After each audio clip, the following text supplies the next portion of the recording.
ਚੱਲ ਰਹੀ ਗੁਰਬਾਣੀ ਸ਼ਬਦ ਦੀ ਜੋ ਵਿਚਾਰ ਹੈ,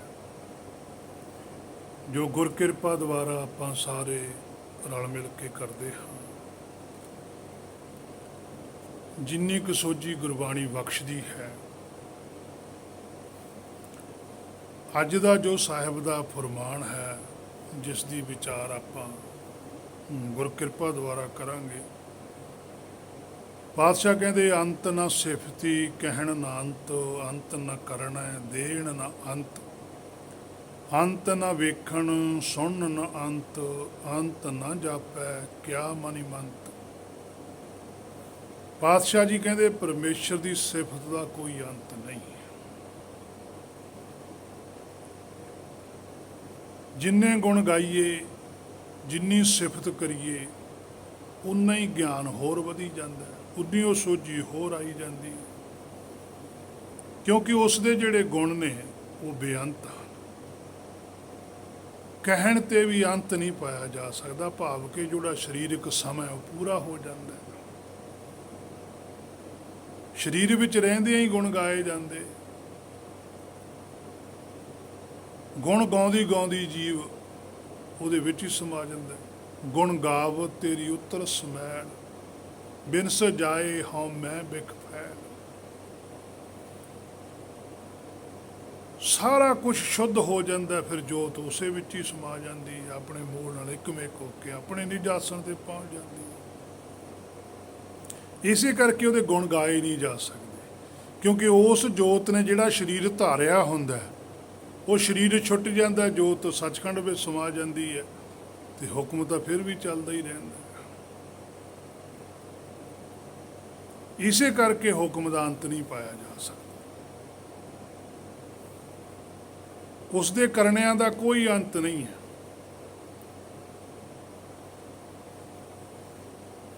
ਅੰਤ ਨਾ ਸਿਫਤੀ ਕਹਿਣ ਨਾ ਅੰਤ। ਜਿੰਨਾ ਕੋਈ ਮਰਜ਼ੀ ਵਿਖਿਆਨ ਕਰੀ ਚੱਲੇ, ਉਹਦਾ ਅੰਤ ਨਹੀਂ ਪਾਇਆ ਜਾਂਦਾ। ਅੰਤ ਨਾ ਕਰਨਾ ਦੇਣ ਨਾ ਅੰਤ। ਉਸ ਦੇ ਕਰਨਿਆਂ ਦਾ ਵੀ ਅੰਤ ਨਹੀਂ ਹੈ, ਜਦ ਕਿ ਉਸ ਦੀ ਰਚਨਾ ਸੀਮਤ ਹੈ। ਜੋ ਕੁਝ ਵੀ ਉਹਨੇ ਕੀਤਾ ਹੋਇਆ, ਜੋ ਆ ਰਚਨਾ ਰਚੀ ਹੋਈ ਹੈ, ਅੰਤ ਇਹਦਾ ਵੀ ਨਹੀਂ ਹੈ। ਭਾਵੇਂ ਉਹਦੀ ਦ੍ਰਿਸ਼ਟੀ ਤੋਂ ਇਹਦਾ ਅੰਤ ਹੈ, ਪਰ ਸਾਡੀ ਦ੍ਰਿਸ਼ਟੀ ਤੋਂ ਇਹਦਾ ਵੀ ਅੰਤ ਨਹੀਂ, ਕਿਉਂਕਿ ਅਸੀਂ ਮਨੁੱਖਾ ਤਨ ਦੇ ਅੰਦਰ ਕਿੱਥੋਂ ਕੁ ਤੱਕ ਜਾ ਸਕਦੇ। ਸਾਰੀ ਧਰਤੀ ਦੇ ਉੱਪਰ ਸਾਰੇ ਸਮੁੰਦਰਾਂ ਦੇ ਵਿੱਚ ਵੀ ਨਹੀਂ ਜਾ ਸਕਦੇ। ਜਿਹੜੇ ਹਿੱਸੇ 'ਚ ਨਹੀਂ ਜਾਵਾਂਗੇ ਸਰੀਰ ਲੈ ਕੇ, ਉਨਾ ਹਿੱਸਾ ਤਾਂ ਰਹਿ ਜਾਣਾ ਵੀ ਉੱਥੇ ਕੀ ਹੈ, ਕੁਛ ਨਹੀਂ ਪਤਾ। ਇਸ ਕਰਕੇ ਗੁਰਮੁਖਾਂ ਨੇ ਆਖਿਆ ਕਿ ਅੰਤ ਨਾ ਕਰਨਾ, ਦੇਣ ਨਾ ਅੰਤ। ਇਸੇ ਕਰਕੇ ਭਗਤਾਂ ਨੇ ਜਾਂ ਪਾਤਸ਼ਾਹੀਆਂ ਨੇ ਮਾਇਆ ਦੀ ਸੋਝੀ ਨਹੀਂ ਕਰਵਾਈ। ਉਹ ਕਹਿੰਦੇ ਵੀ ਇਹਦਾ ਕੀ ਸੋਝੀ ਅਸੀਂ ਕਰਵਾਵਾਂਗੇ ਤੁਹਾਨੂੰ। ਸੋ ਮਾਇਆ ਦੇ ਅੰਦਰੋਂ ਤੁਸੀਂ ਆਪਣੇ ਆਪ ਦੀ ਸੋਝੀ ਪ੍ਰਾਪਤ ਕਰੋ ਵੀ ਤੁਸੀਂ ਕੌਣ ਹੋ। ਬਸ ਇਹ ਤਾਂ ਉਨਾ ਚਿਰ ਮਾਇਆ ਦੀ ਰਚਨਾ ਹੈ ਜਿੰਨਾ ਚਿਰ ਸਰੀਰ ਤੁਹਾਡੇ ਕੋਲ ਹੈ। ਜਦੋਂ ਸਰੀਰ ਹੀ ਤੁਹਾਡਾ ਛੁੱਟ ਗਿਆ, ਫਿਰ ਤਾਂ ਰਚਨਾ ਵੀ ਗਈ। ਫਿਰ ਉਸ ਚੀਜ਼ ਨਾਲ ਜੁੜੋ ਜਿਹੜੀ ਸਦਾ ਰਹਿੰਦੀ ਹੈ, ਤੇ ਸਦਾ ਆਤਮਾ ਰਹਿੰਦੀ ਹੈ ਜਾਂ ਹੁਕਮ ਹੈ। ਜਦੋਂ ਤੁਸੀਂ ਸਰੀਰ ਵਿੱਚ ਰਹਿੰਦਿਆਂ ਰਹਿੰਦਿਆਂ ਹੁਕਮ ਨਾਲ ਜੁੜ ਗਏ, ਸਰੀਰ ਛੁੱਟ ਗਿਆ, ਫਿਰ ਤੁਸੀਂ ਹੋਈ ਹੋ, ਫਿਰ ਹੁਕਮ ਵੀ ਨਹੀਂ ਹੈ। ਫਿਰ ਇਹ ਆਪ ਹੀ ਸ਼ਬਦ ਸਰੂਪ ਹੈ, ਇਹ ਆਪ ਹੀ ਹੁਕਮ ਸਰੂਪ ਹੋ ਜਾਂਦਾ ਹੈ। ਕਿਉਂਕਿ ਹੁਕਮ ਵੀ ਉਨਾ ਚਿਰ ਹੀ ਹੈ ਜਿੰਨਾ ਚਿਰ ਰਚਨਾ ਹੈ, ਜਿੰਨਾ ਚਿਰ ਸਰੀਰ ਹੈ। ਸਾਡਾ ਸਰੀਰ ਹੀ ਸਾਡੀ ਰਚਨਾ ਹੈ, ਸਾਡੀ ਸ੍ਰਿਸ਼ਟੀ ਹੈ, ਸਾਡਾ ਸੰਸਾਰ ਹੈ।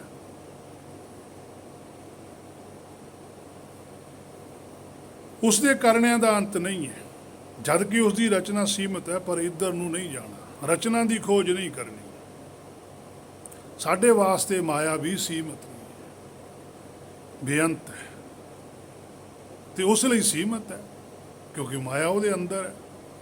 ਸੋ ਅੰਤ ਮਾਇਆ ਦਾ ਵੀ ਅਸੀਂ ਨਹੀਂ ਪਾ ਸਕਦੇ, ਸਾਡੇ ਵਾਸਤੇ ਬਹੁਤ ਹੈ। ਇਸ ਦੀ ਖੋਜ ਵਿੱਚ ਭੈ ਹੈ, ਖੁਆਰੀ ਹੈ। ਜੇ ਆਪਾਂ ਥੋੜ੍ਹਾ ਜਿਹਾ ਦੇਖੀਏ ਵੀ ਮਾਇਆ ਦੀ ਰਚਨਾ ਨੂੰ, ਉਹਦੇ ਵਿੱਚ ਕੀ ਹੈ? ਡਰ ਹੀ ਹੈ। ਜੋ ਕੁਝ ਵੀ ਅਸੀਂ ਸੰਸਾਰ 'ਚ ਮਾਇਆ ਲਈ, ਮਾਇਆ ਦਾ ਇਸ ਸਰੀਰ ਲਈ ਬਣਾਇਆ ਆਤਮਾ ਨੇ, ਮਨ ਨੇ, ਤਾਂ ਉਹਦੇ ਨਾਲ ਡਰ ਹੈ। ਮਨ ਭੈ 'ਚ ਰਹਿੰਦਾ ਹੈ। ਜੇ ਹਥਿਆਰ ਬਣਾਏ ਤਾਂ ਵੀ ਡਰ, ਛੋਟੇ ਹਥਿਆਰ ਬਣਾਏ ਫਿਰ ਵੀ ਡਰ, ਉਹਨਾਂ ਤੋਂ ਵੱਡੇ ਹਥਿਆਰ ਬਣਾ ਲਏ ਜਿਹਨੂੰ ਪਰਮਾਣੂ ਕਹਿੰਦੇ ਆ, ਬੰਬ ਬਣਾ ਲਏ, ਉਹ ਤੋਂ ਵੀ ਡਰ। ਘਰ ਬਣਾਉਣੇ ਆ ਤਾਂ ਵੀ ਡਰ, ਗੱਡੀ ਖਰੀਦੀ ਤਾਂ ਵੀ ਡਰ। ਕੋਈ ਵੀ ਚੀਜ਼ ਖਰੀਦ ਲਈਏ ਮਾਇਆ 'ਚ, ਕਿਸੇ ਵੀ ਚੀਜ਼ ਨਾਲ ਅਸੀਂ ਮਾਇਆ ਦੀ ਨਾਲ ਜੁੜਦੇ ਹਾਂ ਤਾਂ ਸਾਡੇ ਅੰਦਰ ਡਰ ਹੈ। ਸਾਡੇ ਕੋਲ ਮੋਬਾਈਲ ਫੋਨ ਹੈ, ਕਿੱਡੀ ਕੁ ਚੀਜ਼ ਹੈ, ਇਹਦੇ ਨਾਲ ਵੀ ਸਾਨੂੰ ਡਰ ਰਹਿੰਦਾ, ਚਾਰਜ ਨਾ ਮੁੱਕ ਜਾਵੇ, ਟੁੱਟ ਨਾ ਜਾਵੇ, ਖਰਾਬ ਨਾ ਹੋ ਜਾਵੇ।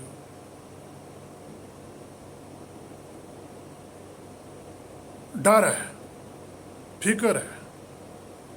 ਆਪਣੇ ਤਨ ਦੇ ਉੱਪਰ ਕੱਪੜੇ ਪਾਏ, ਡਰ ਹੈ ਮੈਲੇ ਨਾ ਹੋ ਜਾਣ, ਪਾਟ ਨਾ ਜਾਵੇ। ਹਰ ਵੇਲੇ ਡਰ ਹੈ। ਮਾਇਆ ਦੀ ਹਰ ਇੱਕ ਚੀਜ਼ 'ਚ ਭੈ ਹੈ। ਤਾਂ ਹੀ ਪਾਤਸ਼ਾਹ ਨੇ ਆਖਿਆ ਸੀ, ਜੇ ਸੁੱਖ ਕੋ ਚਾਹੇ ਸਦਾ, ਵੀ ਜੇ ਤੂੰ ਸਦਾ ਹੀ ਭੈ ਮੁਕਤ ਹੋਣਾ ਚਾਹੁੰਦਾ ਤਾਂ ਸਰਨ ਰਾਮ ਕੀ ਲੈ। ਜਿਹੜਾ ਰਾਮ ਹੈ ਉਹ ਨਹੀਂ ਭੈ 'ਚ ਹੈਗਾ,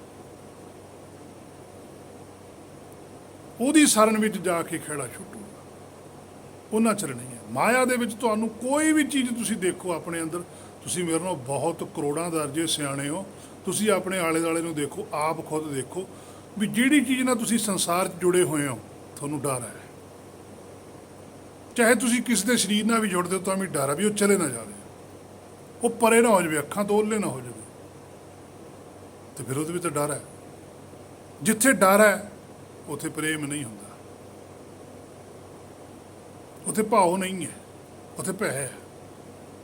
ਤੇ ਜਦੋਂ ਤੁਸੀਂ ਸਵੈਮ ਆਪਣੀ ਅੰਤਰਾਤਮਾ ਜੁੜੋਗੇ ਤਾਂ ਭੈ ਨਹੀਂ ਹੈ। ਫਿਰ ਤੁਹਾਨੂੰ ਸੋਝੀ ਆ ਜਾਣੀ ਆ ਵੀ ਇਹ ਤਾਂ ਕੁਛ ਵੀ ਨਹੀਂ ਹੈ।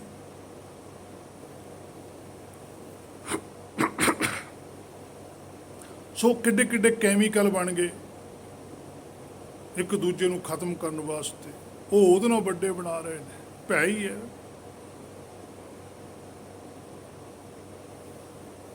ਮਨੁੱਖ ਨੂੰ ਕਿੰਨਾ ਡਰ ਹੈ। ਤੇ ਜਿਹੜਾ ਭਗਤ ਹੁੰਦਾ ਉਹ ਨਿਰਭੈ ਹੁੰਦਾ, ਕਿਉਂਕਿ ਨਿਰਭਉ ਹੋਏ, ਪਹਿਲਾਂ ਨਿਰਭਉ ਹੁੰਦਾ, ਭਜੋ ਭਗਵਾਨ, ਫਿਰ ਉਹ ਆਪਣੇ ਮੂਲ ਨਾਲ ਜੁੜਦਾ, ਫਿਰ ਉਹ ਭਾਗਿਆਵਾਨ ਬਣਦਾ। ਜਦੋਂ ਨਿਰਭੈ ਹੋ ਜਾਂਦਾ, ਨਿਰਵੈਰ ਹੋ ਜਾਂਦਾ, ਇਹ ਸਾਰੇ 8 ਗੁਣ ਪੂਰੇ ਕਰ ਲੈਂਦਾ, ਫਿਰ ਇੱਕ ਹੁੰਦਾ ਜਿਹਦੇ ਵਿੱਚ 8 ਗੁਣ ਪੂਰੇ ਨੇ, ਉਹ ਇੱਕ ਹੈ। ਇੱਕ ਤੋਂ ਬਾਅਦ ਉਹ ਉੱਗਦਾ, ਉਹ ਬੇਅੰਤ ਹੈ ਜਿਹੜਾ ਉੱਗਿਆ ਹੋਇਆ, ਉਹਦਾ ਕੋਈ ਪਾਰਾਵਾਰ ਨਹੀਂ ਹੈ, ਉਹ ਪਿੱਛੇ ਨਹੀਂ ਮੁੜਦਾ। ਜੇ ਇੱਕ ਹੋ ਕੇ ਉੱਗਿਆ ਨਹੀਂ ਤਾਂ ਪਿੱਛੇ ਮੁੜ ਸਕਦਾ ਹੈ, ਪਰ ਇੱਕ ਹੋ ਕੇ ਉੱਗਿਆ ਹੋਇਆ ਪਿੱਛੇ ਨਹੀਂ ਮੁੜਦਾ। ਸਾਰੇ ਭਗਤ ਸਾਹਿਬਾਨ, ਗੁਰ ਸਿੱਖ, ਪਾਤਸ਼ਾਹੀਆਂ ਇੱਕ ਹੋ ਕੇ ਉੱਗੇ ਹੋਏ ਸੀ, ਤਾਂ ਹੀ ਨਹੀਂ ਪਿੱਛੇ ਮੁੜੇ। ਅਰੇ ਇਹਨਾਂ ਦੇ ਨਾਲ ਰਹਿਣ ਵਾਲੇ, ਸੰਸਾਰੀ ਤੌਰ ਤੇ 24 ਘੰਟੇ ਨਾਲ ਰਹਿਣ ਵਾਲੇ, ਉਹ ਵੀ ਪਿੱਛੇ ਮੁੜੇ ਆਏ ਸੀ। ਚੌਥੇ ਪਾਤਸ਼ਾਹ ਦੇ ਨਾਲ ਰਹਿੰਦਾ ਸੀ ਪਿਰਥੀ ਚੰਦ ਮਹਾਦੇਵ, ਪਿੱਛੇ ਮੁੜ ਗਏ। ਪੰਜਵੇਂ ਪਾਤਸ਼ਾਹ ਵੀ ਨਾਲ ਰਹਿੰਦਾ ਸੀ, ਇੱਕ ਹੋ ਕੇ ਉੱਗ ਗਿਆ, ਪਿੱਛੇ ਨਹੀਂ ਮੁੜਿਆ। ਛੇਵੇਂ ਪਾਤਸ਼ਾਹ ਨੇ ਆਪ ਪਾਲਿਆ ਪੈਂਦੇ ਖਾਨ,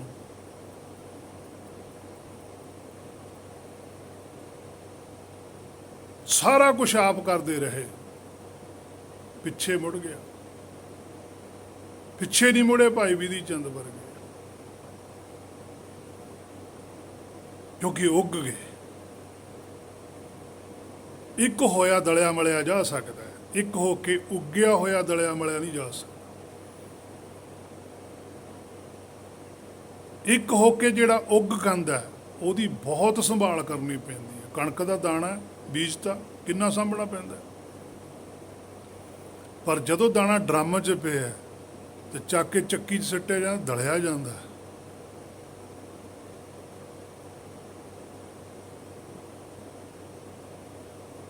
ਸੋ ਨਿਰਭੈ ਭਗਤ ਨਿਰਭੈ ਹੁੰਦਾ ਹੈ, ਕਿਉਂਕਿ ਉਹ ਬਣਾਉਂਦਾ ਕੁਝ ਨਹੀਂ, ਜੋ ਪਰਮੇਸ਼ਰ ਨੇ ਬਣਾਇਆ ਹੈ, ਉਸੇ 'ਚ ਹੀ ਖੁਸ਼ ਰਹਿ ਕੇ ਅਸਲੀ ਕਾਰਜ ਸੁਧਾਰ ਕੇ ਚਲਾ ਜਾਂਦਾ।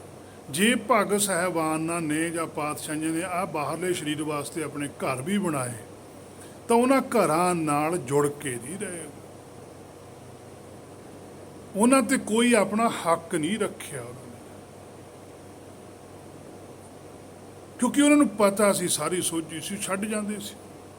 ਉਹ ਕਹਿੰਦੇ ਸੰਸਾਰ ਹੈ ਤਾਂ ਚੱਲਦਾ ਰਿਹਾ, ਵੀ ਜੇ ਅਸੀਂ ਇਹਦੇ ਨਾਲ ਹੀ ਜੁੜ ਗਏ ਫਿਰ ਅਸੀਂ ਦੂਜੇ ਨੂੰ ਥੋੜ੍ਹਾ ਕਹਿ ਸਕਦੇ ਹਾਂ ਵੀ ਭਾਈ ਤੁਸੀਂ ਮਾਇਆ ਨਾਲ ਨਾ ਜੁੜੋ। ਫਿਰ ਸਾਡਾ ਕਿਹਾ ਹੋਇਆ ਵੀ ਕਿਸੇ ਤੇ ਕੋਈ ਅਸਰ ਨਹੀਂ ਕਰੂਗਾ, ਫਿਰ ਸਾਡੇ ਕਹੇ ਹੋਏ ਨੇ ਦਰਗਾਹ 'ਚ ਵੀ ਕੰਮ ਨਹੀਂ ਕਰਨਾ। ਸੱਚੇ ਦੇ ਦਰਗਾਹ ਦੇ ਵਿੱਚ ਵੀ ਉਹੀ ਬਚਨ ਕੰਮ ਕਰਦਾ ਜਿਹੜਾ ਸੱਚੇ ਦੀ ਦਰਗਾਹ ਦੇ ਵਿੱਚ ਪ੍ਰਵਾਨ ਹੋਵੇ। ਨਾਨਕ ਦਾਸ ਮੁਖ ਤੇਜੋ ਬੋਲੇ, ਇਹਾਂ ਊਹਾਂ ਸੱਚ ਹੋਵੇ। ਇਹ ਨਾ ਹੋਵੇ ਵੀ ਸੰਸਾਰ 'ਚ ਹੀ ਸੱਚ ਹੋਵੇ, ਦਰਗਾਹ 'ਚ ਹੀ ਨਾ ਹੋਵੇ, ਜਾਂ ਦਰਗਾਹ 'ਚ ਸੱਚਾ ਹੋਵੇ ਇੱਥੇ ਹੀ ਨਾ ਹੋਵੇ। ਇੱਥੇ ਵੀ ਸੱਚ ਬੋਲਦੇ ਆ ਭਗਤ, ਤਾਂ ਹੀ ਮਾਇਆ ਦੇ ਪ੍ਰਮਾਣ ਦਿੱਤੇ ਗੁਰਬਾਣੀ 'ਚ, ਕਿਉਂਕਿ ਇੱਥੇ ਨਹੀਂ ਮਾਇਆ ਸੱਚ ਹੈ, ਮਾਇਆ ਦੇ ਵਿੱਚੋਂ ਹੀ ਮਾਇਆ ਦੇ ਪ੍ਰਮਾਣ ਦੇ ਕੇ ਸਮਝਾਇਆ। ਇੱਥੇ ਵੀ ਸੱਚੇ ਹੋ ਗਏ ਉਹ, ਤੇ ਸੱਚੇ ਦੀ ਦਰਗਾਹ ਦੇ ਵਿੱਚ ਜਾ ਕੇ ਵੀ ਸੱਚੇ ਆ, ਵੀ ਮਾਇਆ ਦੇ ਪ੍ਰਮਾਣ ਦਿੱਤੇ ਆ, ਪਰ ਮਾਇਆ ਨੂੰ ਸੱਚ ਨਹੀਂ ਮੰਨਿਆ।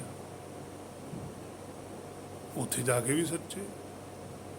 ਇੱਥੇ ਘਰ ਬਣਾਇਆ ਮਾਇਆ 'ਚ ਦੱਸਿਆ, ਪਰ ਅਸਲੀ ਘਰ ਵੀ ਕਿਹੜਾ ਹੁੰਦਾ,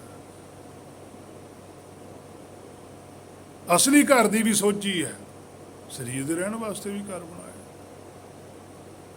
ਸਾਰਾ ਪੱਖ ਹੈ ਮੇਰੇ ਮਨਾ ਗੁਰਬਾਣੀ 'ਚ ਕੱਲਾ ਕੱਲਾ ਪਾਤਸ਼ਾਹ ਨੇ ਤੈਨੂੰ ਸਮਝਾਇਆ ਹੈ। ਹਾਂ, ਸਮਝਣਾ ਨਾ ਸਮਝਣਾ ਉਹ ਤੇਰੀ ਆਪਣੀ ਮਰਜ਼ੀ ਹੈ, ਪਰ ਉਹਨਾਂ ਨੇ ਆਪਣੇ ਵੱਲੋਂ ਪੂਰਾ ਸਮਝਾਇਆ।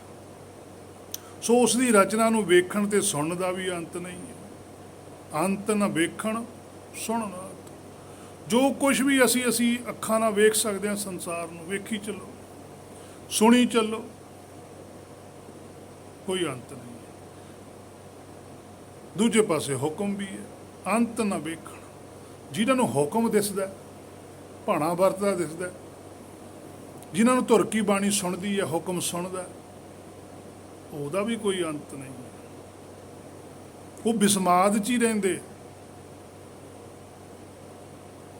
ਸੋ ਉਸ ਦੀ ਰਚਨਾ ਨੂੰ ਵੇਖਣ ਤੇ ਸੁਣਨ ਦਾ ਵੀ ਅੰਤ ਨਹੀਂ ਹੈ। ਸਾਰੀ ਕਾਇਨਾਤ ਇੱਕ ਦੂਜੇ ਦੇ ਨਾਲ ਨਹੀਂ ਮਿਲਦੀ, ਕਿੰਨੀਆਂ ਰਚਨਾਵਾਂ ਰਚੀਆਂ ਨੇ, ਕਿਤੇ ਰਲਦੀਆਂ ਨੇ ਇੱਕ ਦੂਜੇ ਨਾਲ।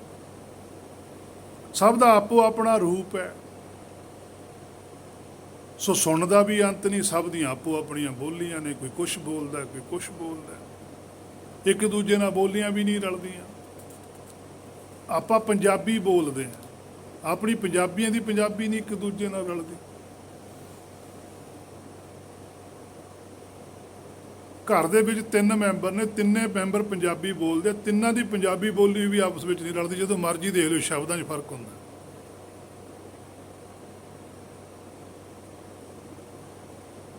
ਸੋ ਗੁਰਮੁਖੀ ਇਹਨਾਂ ਵਿੱਚੋਂ ਕਰਤੇ ਦੀ ਸਿਫਤ ਨਾਲ ਜੁੜੇ ਰਹਿੰਦੇ ਹਨ। ਭਾਵੇਂ ਉਹ ਕਿਰਤ ਤੋਂ ਮੁਨਕਰ ਨਹੀਂ ਹੁੰਦੇ,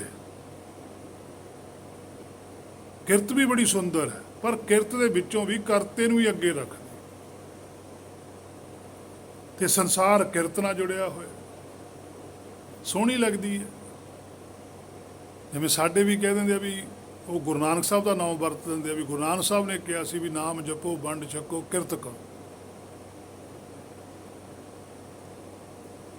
ਜਦ ਕਿ ਗੁਰਬਾਣੀ ਦੇ ਅੰਦਰ ਕਿਰਤ ਕਰਨ ਦੀ ਮਨਾਹੀ ਹੈ।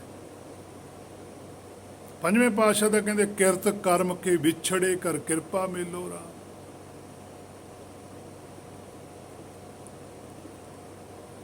ਗੁਰਬਾਣੀ ਭਾਣੇ 'ਚ ਰਹਿਣ ਦੀ ਗੱਲ ਕਰਦੀ ਹੈ, ਹੁਕਮ 'ਚ ਰਹਿਣ ਦੀ ਗੱਲ ਕਰਦੀ ਹੈ। ਹੁਕਮ 'ਚ ਰਹਿਣਾ ਹੀ ਗੁਰਮੁਖਾਂ ਦੀ ਕਿਰਤ ਹੈ। ਸੋ ਸੰਸਾਰ ਕਿਰਤ ਨਾਲ ਜੁੜਿਆ ਹੈ, ਸੋਹਣੀ ਲੱਗਦੀ ਹੈ, ਪਰ ਇਹ ਸੋਝੀ ਨਹੀਂ ਕਿ ਕਿਰਤ ਬਿਨਸ ਜਾਣ ਵਾਲੀ ਹੈ। ਸੋ ਬਿਨਸ ਜਾਣ ਵਾਲੀ ਚੀਜ਼ ਨਾਲ ਜੁੜਿਆ ਵੀ ਬਿਨਸ ਹੀ ਜਾਵੇਗਾ, ਖਤਮ ਹੀ ਹੋ ਜਾਵੇਗਾ। ਸੋ ਗੁਰਮੁਖ ਕਰਤੇ ਨਾਲ ਜੁੜਦਾ, ਕਿਉਂਕਿ ਕਰਤਾ ਸਦਾ ਰਹਿਣ ਵਾਲੀ ਚੀਜ਼ ਹੈ। ਕਿਰਤ ਜੇ ਸੁੰਦਰ ਹੈ ਤਾਂ ਕਿਰਤ ਨੂੰ ਬਣਾਉਣ ਵਾਲਾ ਕਾਦਰ ਕਿੰਨਾ ਸੁੰਦਰ ਹੋਊਗਾ, ਕਿੰਨਾ ਸੋਹਣਾ ਹੋਵੇਗਾ। ਸੋ ਜਿਸ ਨੇ ਦੇਖਿਆ ਉਹੀ ਜਾਣੇ। ਹੀਰਿਆਂ ਦਾ ਮਾਲਕ, ਜਿਹੜਾ ਹੀਰੇ ਮੋਤੀਆਂ ਦਾ ਮਾਲਕ ਹੈ, ਉਹ ਭਾਨ ਨਹੀਂ ਇਕੱਠੀ ਕਰਦਾ। ਭਾਵੇਂ ਭਾਨ ਵੀ ਤਾਂ ਨਹੀਂ ਹੈ, ਭਾਨ ਵੀ ਤਾਂ ਰੁਪਈਆ ਹੀ ਹੈ, ਉਹ ਵੀ ਤਾਂ ਕਰੰਸੀ ਹੈ, ਉਹ ਵੀ ਉਨੇ 'ਚ ਚੱਲਦਾ, ਪਰ ਉਹ ਇਕੱਠੀ ਨਹੀਂ ਕਰਦਾ ਕਿਉਂਕਿ ਉਹਦਾ ਵਜਨ ਬਹੁਤ ਹੈ।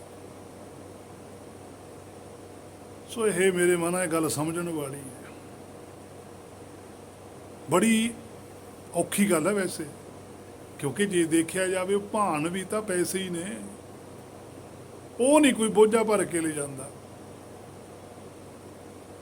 ਇਸੇ ਤਰ੍ਹਾਂ ਹੀ ਇਹ ਕਿਰਤ ਦੇ ਵਿੱਚ ਵੀ ਪਰਮੇਸ਼ਰ ਦਾ ਹੀ ਹੁਕਮ ਚੱਲਦਾ, ਇਹ ਭਾਨ ਦੀ ਤਰ੍ਹਾਂ ਹੀ ਹੈ। ਬਸ ਇਕੱਠੀ ਕਰਕੇ ਗੁਰਮੁਖ ਇੱਕ ਵੱਡਾ ਨੋਟ ਬਣਾਉਂਦਾ ਹੈ, ਉਹ ਲੈ ਜਾਣਾ ਸੌਖਾ ਹੈ ਉਹਨੂੰ। ਉਹ ਹੁਕਮ ਬੁੱਝਦਾ ਹੈ ਕਿ ਕਿਰਤ ਨੂੰ ਚਲਾ ਹੁਕਮ ਰਿਹਾ, ਹੁਕਮ ਬੁੱਝਣਾ ਬਸ, ਸਿੱਧਾ ਕਨੈਕਟ ਉਹਦੇ ਨਾਲ ਹੋ ਜਾਂਦਾ।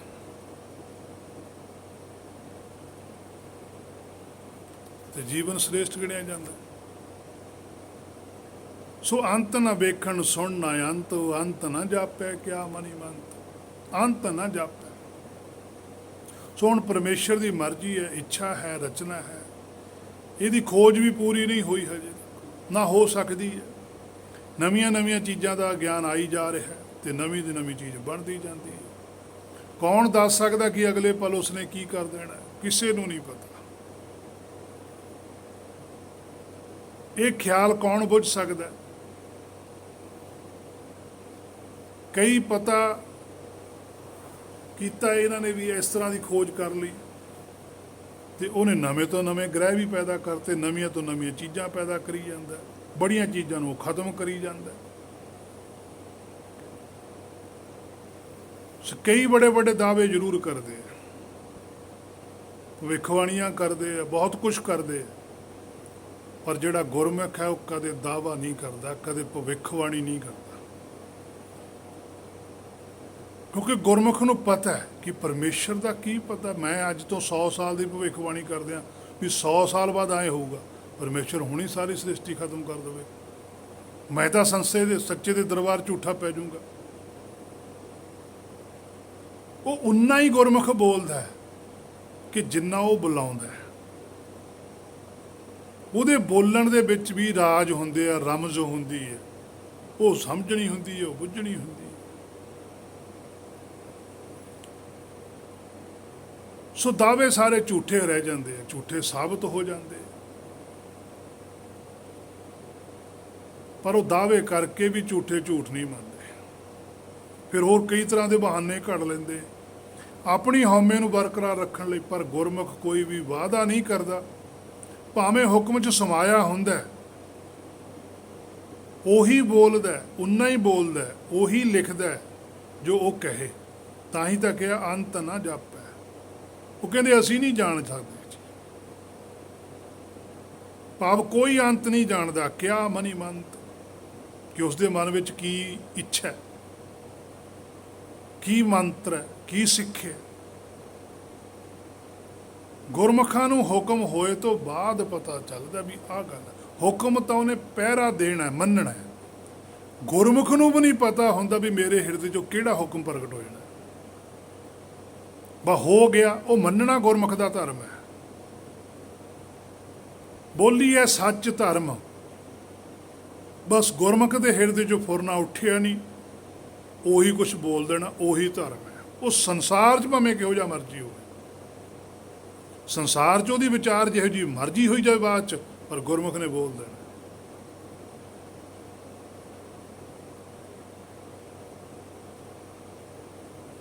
ਇੱਛਾ ਹੁਕਮ ਗੁਰਮੁਖ ਨੂੰ ਹੋਏ ਤੋਂ ਬਾਅਦ ਪਤਾ ਚੱਲਦਾ ਹੈ,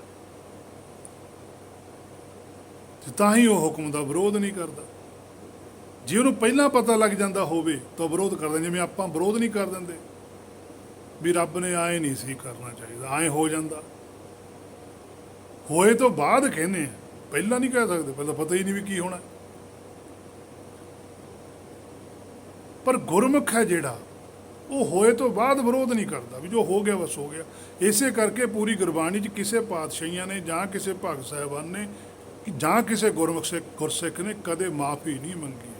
ਉਹ ਕਹਿੰਦੇ ਵੀ ਅਸੀਂ ਤਾਂ ਕੁਛ ਕਿਹਾ ਹੀ ਨਹੀਂ, ਤੁਹਾਨੂੰ ਜੇ ਗਲਤ ਲੱਗਦਾ ਤੁਸੀਂ ਜਾਣੋ, ਪਰ ਅਸੀਂ ਆਪਣੇ ਵੱਲੋਂ ਸਹੀ ਕਹਿਤਾ।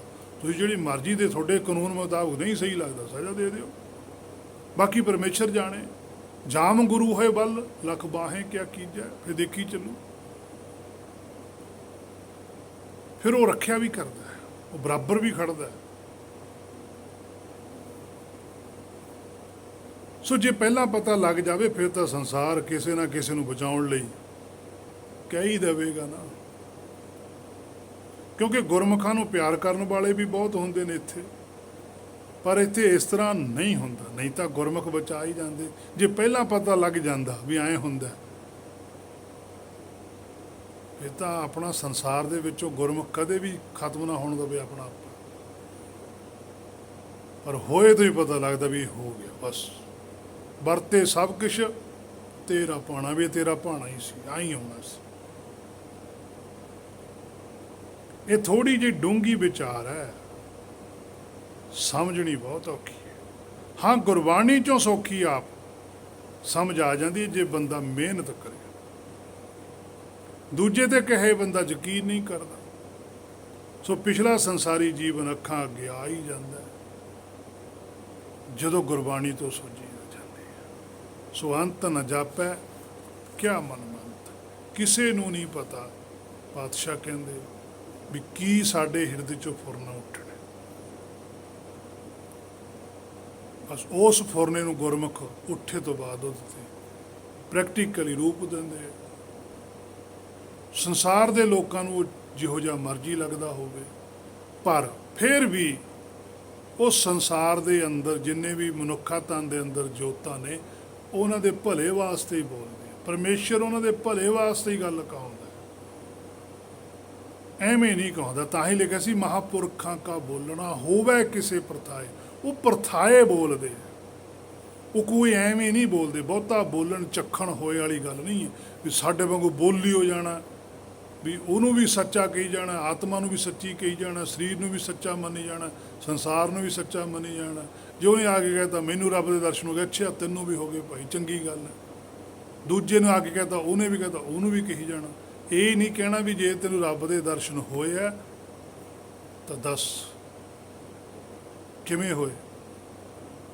ਹੁਣ ਇਹ ਤਾਂ ਗੱਲ ਉਹ ਕਹੂਗਾ ਜਿਹਨੂੰ ਆਪ ਨੂੰ ਅਸਲੀ ਹੁੰਦੇ ਹੋਣੇ। ਤਾਂ ਹੀ ਉਹ ਗੁਰੂ ਨਾਨਕ ਸਾਹਿਬ ਨੇ, ਬਾ ਭਗਤ ਸਾਹਿਬਾਨਾਂ ਨੇ ਉਹਨਾਂ ਧਾਰਮਿਕ ਆਗੂਆਂ ਨੂੰ, ਸੰਸਾਰੀਆਂ ਨੂੰ ਇਸੇ ਗੱਲੋਂ ਹੀ ਆਖਿਆ ਵੀ ਤੁਸੀਂ ਗਲਤ ਕਹਿੰਦੇ, ਇਸ ਤਰ੍ਹਾਂ ਦੇ ਦਰਸ਼ਨ ਨਹੀਂ ਹੁੰਦੇ ਜਿਵੇਂ ਤੁਸੀਂ ਕਹਿੰਦੇ ਹੋ, ਇਸ ਤਰ੍ਹਾਂ ਦਾ ਗਿਆਨ ਨਹੀਂ ਹੁੰਦਾ ਜਿਵੇਂ ਤੁਸੀਂ ਦਿੰਦੇ ਹੋ, ਇਸ ਤਰ੍ਹਾਂ ਦੀ ਸਤ ਸੰਗਤ ਨਹੀਂ ਜਿਵੇਂ ਤੁਸੀਂ ਕਰਵਾਉਂਦੇ ਹੋ, ਆਹ ਦਾਨ ਨਹੀਂ ਜਿਹੜਾ ਤੁਸੀਂ ਕਰਵਾਉਂਦੇ ਹੋ, ਇਹ ਸੇਵਾ ਨਹੀਂ ਜਿਹੜੀ ਤੁਸੀਂ ਕਰਵਾਉਂਦੇ ਹੋ। ਉਹਨਾਂ ਨੂੰ ਅਸਲੀ ਸਾਰਾ ਕੁਝ ਦੱਸਿਆ ਵੀ ਅਸਲੀ ਨਾਮ ਆਏ, ਅਸਲੀ ਸੇਵਾ ਆਏ, ਅਸਲੀ ਦਾਨ ਆਏ, ਅਸਲੀ ਸਤ ਸੰਗਤ ਆਏ, ਆਹ ਸੱਚਖੰਡ ਹੈ। ਸਾਰਾ ਕੁਝ ਅਸਲ ਦੱਸੇ। ਹੁਣ ਕਿਸੇ ਨੂੰ ਅਸਲੀ ਚੀਜ਼ ਦੱਸ ਦੇਣੀ ਕੋਈ ਗੁਨਾਹ ਥੋੜੋ ਹੈ। ਕੀ ਉਹਦਾ ਕੋਈ ਬੁਰਾ ਕਰਤਾ? ਹੇ ਮੇਰੇ ਮਨਾ, ਜੇ ਤੈਨੂੰ ਗੁਰਬਾਣੀ ਸੱਚ ਦੱਸਦੀ ਹੈ, ਕੀ ਤੇਰਾ ਬੁਰਾ ਕਰਦੀ ਹੈ? ਗੁਰਬਾਣੀ ਤੇਰਾ ਭਲਾ ਚਾਹੁੰਦੀ ਹੈ। ਹਾਂ, ਜੇ ਤੂੰ ਨਹੀਂ ਕਰਾਉਣਾ ਚਾਹੁੰਦਾ ਉਹ ਗੱਲ ਵੱਖਰੀ ਹੈ, ਉਹ ਤਾਂ ਫਿਰ ਤੇਰੀ ਆਪਣੀ ਓ ਮਰਜ਼ੀ ਹੈ ਨਾ।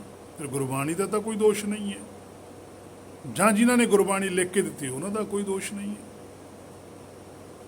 ਹੇ ਮੇਰੇ ਮਨਾ, ਕੁਛ ਆਪਣੇ ਅੰਦਰ ਚਾਤੀ ਆਪਨੜੇ ਗਿਰੀਬਾਨ ਮਹਿ ਸਿਰ ਨਹੀਂ ਮੈਂ ਕਰ ਦੇਖ। ਸਮਾਂ ਤੇਰੇ ਕੋਲ ਬਹੁਤ ਥੋੜਾ, ਕੋਈ ਪਤਾ ਨਹੀਂ ਕਦੋਂ ਸਵਾਸ ਰੁਕੇਗਾ।